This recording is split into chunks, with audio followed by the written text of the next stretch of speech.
كيف عرفنا انه نورا هذا كيف عرفنا انه نورا حامل.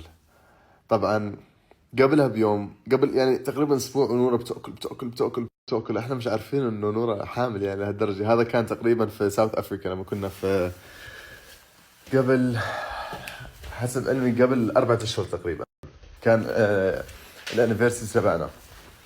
فبشوفها بتاكل كثير، يعني مش البنت صارت تاكل اكثر مني.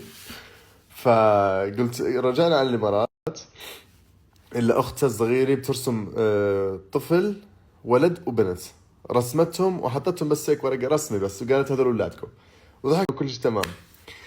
بعديها بيوم اختها طلع لها شيء بعينها هون، وبعرفش انا هذا الشيء. قال اذا بيطلع في العين هيك معناته واحد في العيله حامل، مش انا اكيد يعني. ف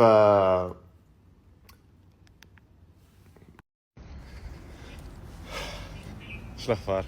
المهم سوري، رحت غيرت عشان نروح على الجيم. المهم وقفت السيارة خليني اقول لكم. المهم فبعد ما عرفنا انه نورا حامل رحنا على المستشفى، و الدكتورة فحصت وكل شيء تمام. فقالت لي الدكتورة انه تعال شوف مرتك حامل. طبعا هي قالت لي من هان، والله العظيم جيت بدي اقوم من مكاني، رجلي ما بيحملني، زيرو، ما في يعني قوة ولا اي شيء انه اقدر اقوم. رحت اشوف لقيتها